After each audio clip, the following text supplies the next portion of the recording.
Hola, muy buenos días. Me encuentro con Emilio Morales, quien es uno de los directores de Cuba Siglo XXI, un think tank que pues aborda la temática cubana y trata de entender cuáles son las dinámicas que llevan el poder en Cuba. ¿Qué tal, Emilio? ¿Cómo estás? Buenos días, Mario. Muy bien.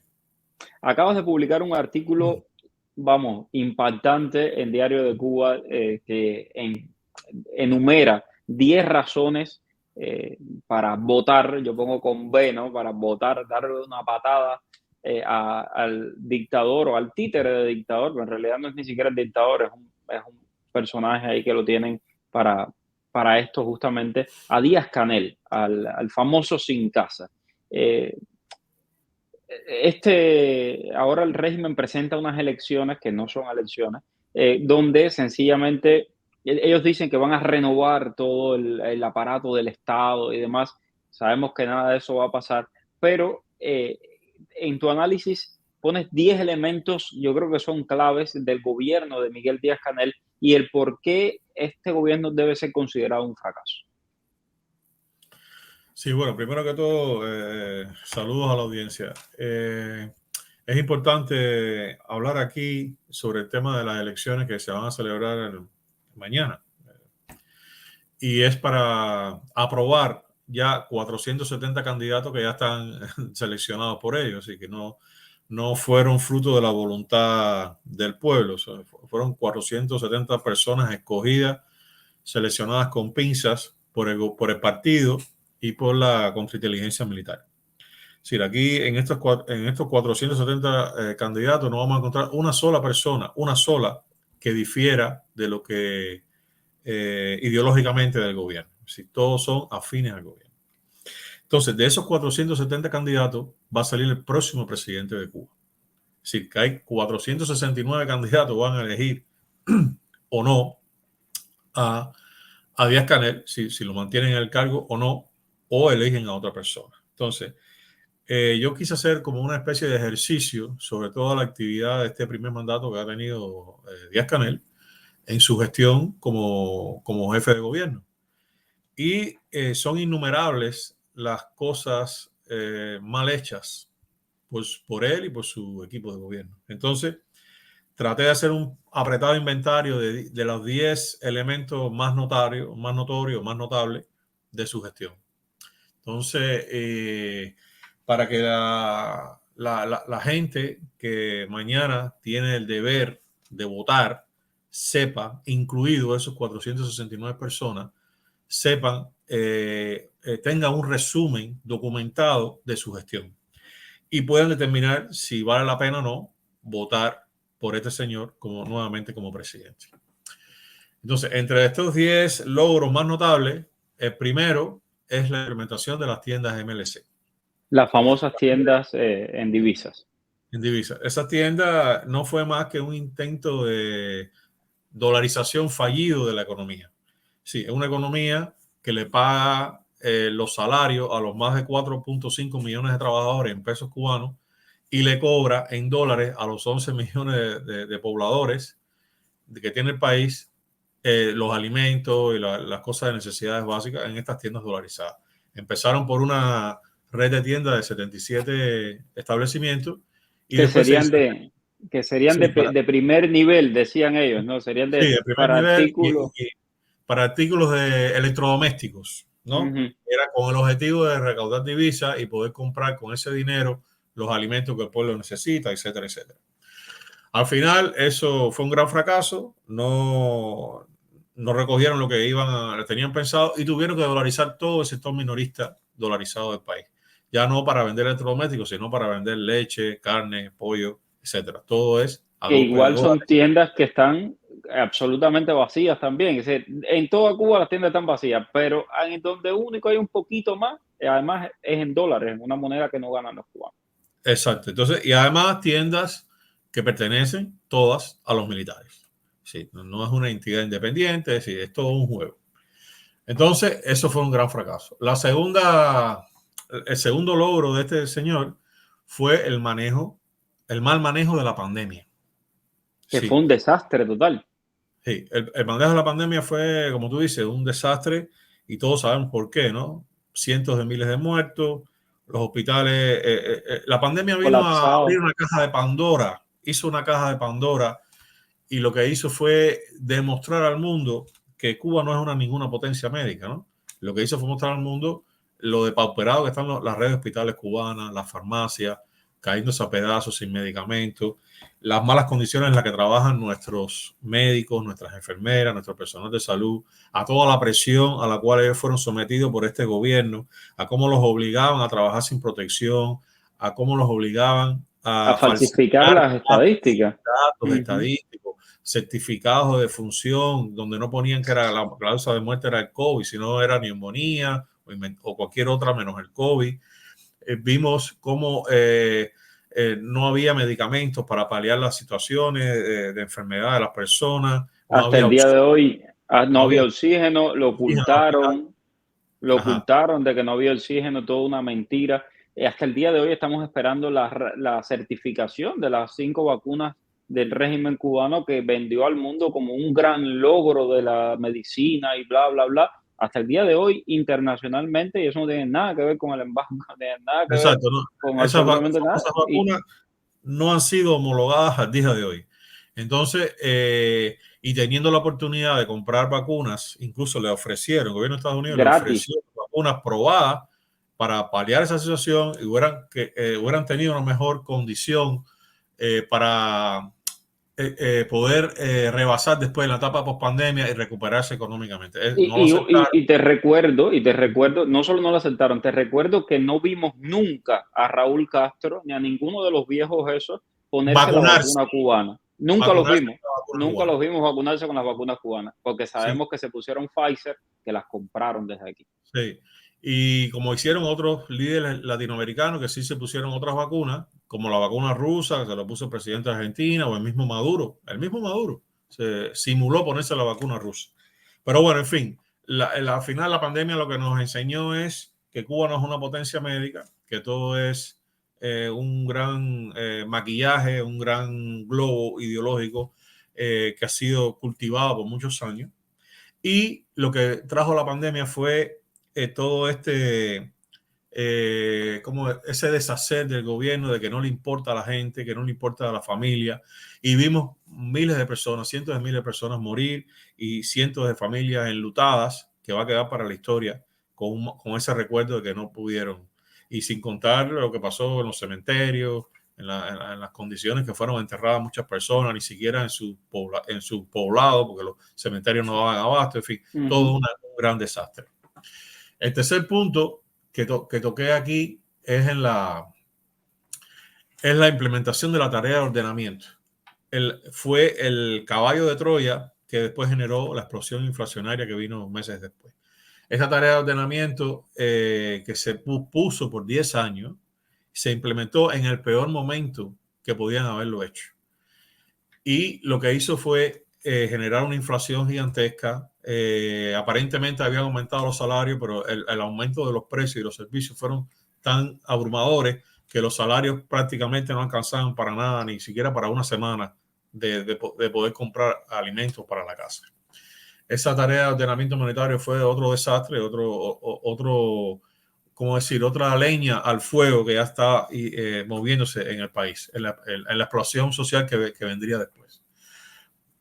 Precisamente ese fue uno de los otros detonantes, la pandemia, los apagones y la tarea de ordenamiento, la escasez de medicamentos, todo eso fue lo que produjo la explosión social del 11 de julio, porque por primera vez en 63 años el pueblo cubano se tiró a la calle en más de 50 ciudades a pedir libertad, a pedir el fin de la dictadura, y que este señor salió en la televisión dando la orden de prácticamente Combate. ajusticiamiento de esas personas, la orden de Así es. combate, la orden para masacrar a ancianos, mujeres, hombres, jóvenes y hasta menores de edad, que terminó con largas penas de cárcel para más de 1.000 personas y una pateadura y entradas de palo a cientos de personas, miles de gente, con torturas de todo tipo, etcétera, etcétera, que ha sido documentado y denunciado en todas partes del mundo.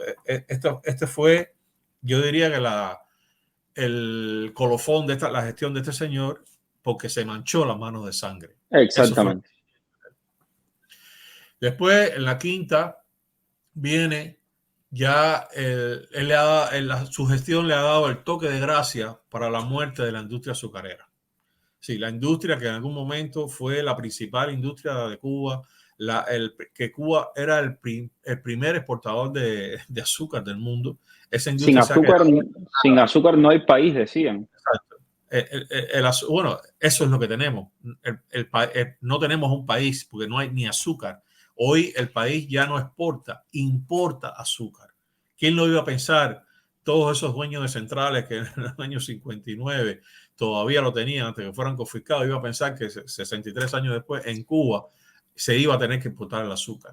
Es el regalo del socialismo. Cuando caen, Venezuela, el país más rico del mundo en petróleo, exportaba petróleo como unos locos. Hoy importan hasta gasolina. Y lo mismo Cuba. Exportaba azúcar, hoy importa azúcar. Bueno, el fin de la industria azucarera. Después, en el sexto punto, el colapso de la matriz energética. Como lo que están viviendo hoy los cubanos, sí, que es una cosa que les digo, no tiene solución en el corto plazo. Ha explotado la matriz energética, se ha colapsado completamente y todos sabemos que se ha hablado mucho de eso. Son plantas obsoletas con más de 30 años de uso, sin mantenimiento adecuado. El país no tiene los recursos ni para comprar medicina, menos va a tener para sustituir esta matriz, porque esta matriz no es cuestión ahora de dar mantenimiento y poner parches. No. Esta matriz hay que borrarla del mapa y hacerla nueva, pero eso cuesta 10.000 millones de dólares. 10.000 millones de dólares que Cuba no tiene, porque Cuba hoy le debe 46.000 millones de dólares a los acreedores, después de haberle perdonado 42.000 millones de dólares en el 2015. Nadie le va a prestar 10.000 millones de dólares ahora para reponer esa matriz.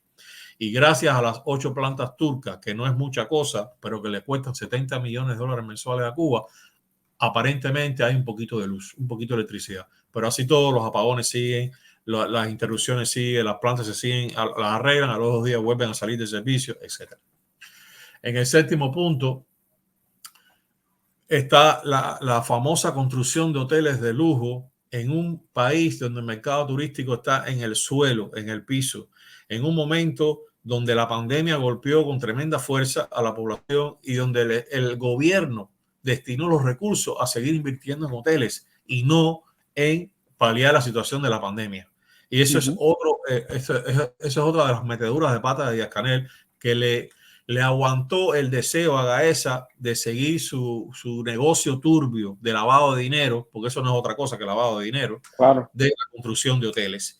Entonces no tuvo los pantalones como cubano ni como patriota de salvar al pueblo cubano, de ayudarlo en ese momento de zozobra, de ese momento de tristeza, que no solo vivió Cuba, vivió toda la humanidad, donde todos los gobiernos pusieron sus recursos en detener la pandemia. No, aquí estaban invitando a los turistas rusos a venir, que venían por decenas, de cientos de decenas, de miles, por el aeropuerto de Varadero, y ahí fue donde vino la segunda ola que acabó con el país, con la pandemia. Entonces, hoy que tenemos en la industria turística cubana, nada, absolutamente nada. Después de un año de la pandemia, apenas 1.6 millones de turistas visitaron el país. Casi 30% cubanos americanos que viven en los Estados Unidos. Culpa también del mismo sistema, porque, por ejemplo, yo que he vivido muchísimo en República Dominicana, un país que amo y que me encanta, el país fue muy inteligente y lo que hizo fue inmediatamente vacunar con vacunas certificadas, con vacunas de verdad, a sus trabajadores del turismo, y estos trabajadores del turismo recibían a los turistas y sencillamente no seguía ese ciclo de contagio, etcétera. Fueron inteligentes, hicieron bien las cosas, lo trabajaron desde temprano y lograron levantar su industria turística. Al contrario, Cuba es un completo desastre. Exacto, no, y no solo eso, protegieron bien a la población, tomaron las medidas adecuadas, las medidas correctas, y ahí tenemos los resultados. En el primer año post pandemia, Dominicana tuvo un récord de arribo de turistas, 8.4 millones de turistas, lo que nunca había tenido en etapas antes, previas a la pandemia. Cuba 1.6 millones, sí, 5.5 veces menos que Dominicana. Y si vamos a Quintana Roo con Rivera Maya y Cancún, 23.7 millones de turistas. Es increíble Cuba, este hombre ha convertido a Cuba en la cenicienta del Caribe en el mercado turístico. Así es. Y esa es la principal industria de Cuba. Si vamos a apostar a eso, por favor, este país, Cuba está perdida. En el octavo punto puse la imparable inflación. La inflación en el 5 de octubre del 2001 del 2021, perdón, llegó a 200 pesos por El un dólar. dólar.